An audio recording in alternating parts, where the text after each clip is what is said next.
Hello everyone, I hope you all are doing very well. Welcome to yet another edition of our Sunday series Places in News, where we bring to you the places that have been in news lately. So let's begin with our today's discussion from the very first location as Horn of Africa. Now, this region, Horn of Africa, has been seen in news recently as it faces the worst drought in the past 40 years. There has been massive food crisis in this region of Africa, and as it is witnessing its driest condition since 1981, it is almost on the verge of a catastrophe as stated by the World Health Organization. So around 18.5 million people are affected due to acute food insecurity. So let us know a bit about this region. Now, Horn of Africa is a peninsula in eastern part of Africa, and it is actually the fourth largest peninsula in the world. As you can see in the map, it is the easternmost part of the mainland Africa. It is shaded in yellow. This is the Red Sea. This is the Gulf of Aden. Now this is Strait of Bab el-Mandeb. Here we have the Gulf of Aden. This is the Red Sea, and this is known as the Guardafui Channel. One another thing is this small island. This is named as the Socotra Island. So I'll leave you with the first question of the day. You have to name which country does this island belong. The Socotra Island belongs to which country? Here we have the Arabian Sea. Now when we say Horn of Africa, it is majorly composed of 4 countries. We have Eritrea, Ethiopia, Somalia, and here we have Djibouti. Now Djibouti is strategically very important as it is located just next to the narrow Strait of Bab el-Mandeb. It also has a Chinese naval base. So here we have the Strait of Bab el-Mandeb. Now you can learn these countries easily with the help of mnemonics. Seed. We have Somalia, Eritrea, Ethiopia, and Djibouti. Now when we talk about the broader definition of this region, it also includes some parts of Sudan and South Sudan. We have Uganda and some regions of Kenya. So as you can see in the map, the entire region highlighted in yellow can be called as the Horn of Africa region. Now let us talk about a bit of the geographical features of this region. So it is the 4th largest peninsula in the world. I'll leave you with the second question, which is the first or which is largest peninsula of the world. You can write your answers in the comment section below. Further on, this region is also known as the Somali Peninsula. Another fact to notice is that the Horn of Africa is almost equidistant from the equator and the Tropic of Cancer. Now, as we know that all the three, that is the equator, the Tropic of Cancer, 23.5 degrees north, and the Tropic of Capricorn, that is 23.5 degrees south, all of these three passes through the African continent. Now, the Horn of Africa is equidistant from both equator as well as the Tropic of Cancer. In fact, even the 0 degree longitude, as we know, the Greenwich Meridian, passes through the African continent. Now, this region contains diverse areas as highlands of Ethiopian Plateau, the Ogaden Desert. Now, the Ogaden Desert is the arid region of eastern Ethiopia, that is between Somalia and Ethiopian border. We also have the Eritrean and the Somalian coast. So this region consists chiefly of mountains that are uplifted through the formation of the Great Rift Valley. Now another important feature of this region is the Nile River Valley. So the Nile River flows through few countries in the Horn of Africa region, that is some part of Kenya, Ethiopia, and Eritrea. And as we know that Nile is the longest river in Africa and its drainage basin covers 11 countries. So if you see the Nile River system as highlighted in blue, the Nile River system majorly consists of 2 tributaries. The first one is the Blue Nile. Now the Blue Nile River originates from Lake Tana, that is in the Ethiopian highlands. Further on we have the White Nile. This White Nile originates from Lake Victoria. Now as you can see, Lake Victoria is a very large lake and it is shared by Kenya, Tanzania, and Uganda. So both of these 2 tributaries meet at the capital of Sudan, that is Khartoum, and further flows through Egypt and finally drains into the Mediterranean Sea. So this was a little bit about River Nile system. Now if we talk about the climatic features of this region, the lowlands of Horn of Africa are generally arid. That means little or absolutely no rainfall, and therefore we can see no vegetation in this region. And this is in spite of their proximity to the equator. Now if we talk about the expanse of Africa, in the north-south it is around 8,000 kilometers. North-south, and if we say the east-west expanse, it is around 7,400 kilometers east-west. And the winds of the tropical monsoons that give seasonal rains to the Sahel and Sudan region blow from the west. Now, when we talk about the Sahel region of Africa, it starts from Senegal in the west to Eritrea in the east. Eritrea in the east, and this is a belt of approximately 10 countries. So, as a consequence of this, they lose their moisture before reaching Djibouti and Somalia, and with the result that most of this region receives little or absolutely no rainfall during the monsoon season. So, this was a little bit about Horn of Africa. Let's move on to our next location now, and that is Micronesia. So, recently, the Federated State of Micronesia. Now, this is a country which is a part of the Micronesia group. So, this has come up in news as it is one of the latest places on earth to experience an outbreak of COVID 19, and that is after 2.5 years of successfully protecting itself from the COVID 19 virus. Now, when we say Micronesia, it is a part of larger group that is known as Oceania. So, Oceania itself contains four group of islands. The first one is Australasia, we have Micronesia, we have Melanesia, and then we have Polynesia. So, let us look into the map. So, when we say Australasia, it consists of Australia plus New Zealand. These are the two main island nations in this region.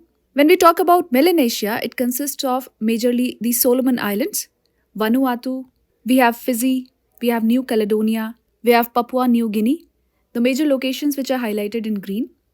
Now, the Solomon Islands, Vanuatu, Fiji, and Papua New Guinea, these are the four independent nations in this region. Whereas, when we talk about New Caledonia, that belongs to France. Now, here is another region that is known as Papua, which is west of New Papua Guinea. So, this region belongs to Indonesia. When we say Polynesia, it majorly includes more than 1,000 islands. The most prominent islands in this region include Hawaii, which belongs to United States of America. Then we have French Polynesia, we have the Cook Islands, we have Tonga, Samoa. So these are some of the prominent islands of this region that is known as Polynesia. Now, when we talk about Micronesia, it generally involves Northern Mariana Islands, we have Guam. Both of these territories are overseas territories of the United States of America.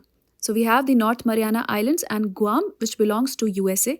Other regions include the Marshall Islands, we have Kiribati, we have Palau, Federated States of Micronesia, and then we have Nauru. So all of these are independent sovereign states.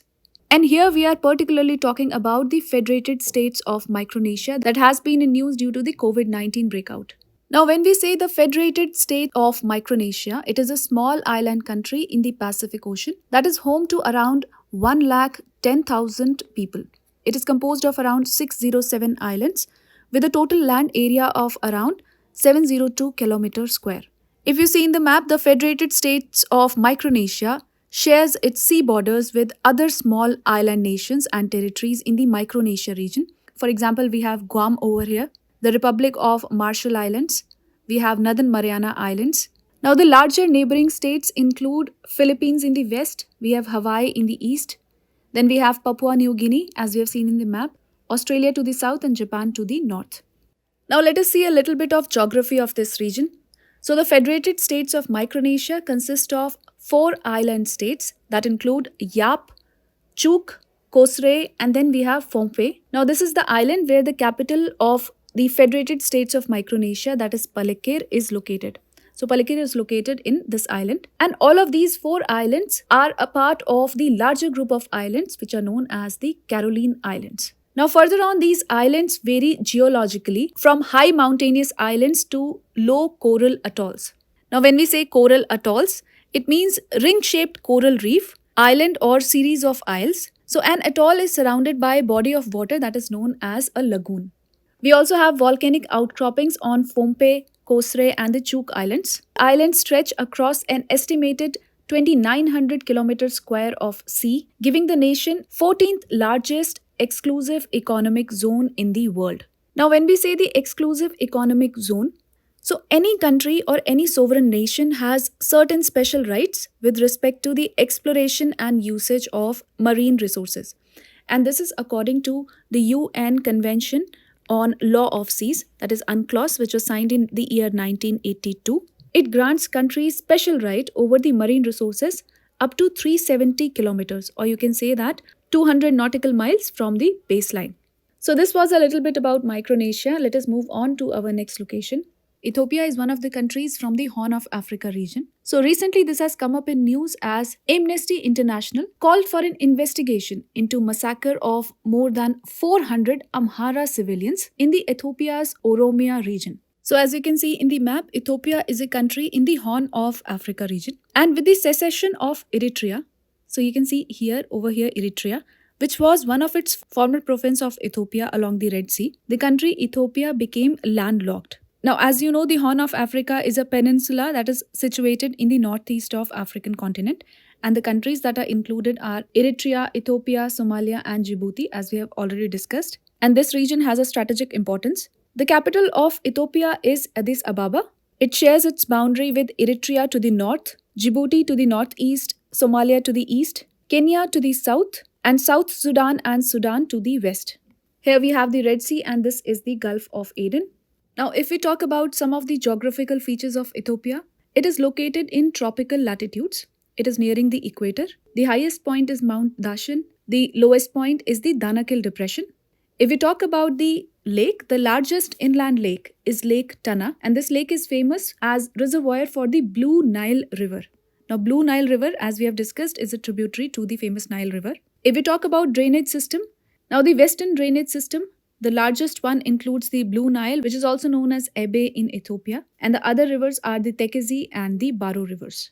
So this was a little bit about Ethiopia. Now let us move on to our next location, and that is the Karakoram Range. So recently, a paper was published in the American Meteorological Society's Journal of Climate, which revealed that some areas of glacier in the Karakoram Range are going against the world trend of glacial melt due to climate change.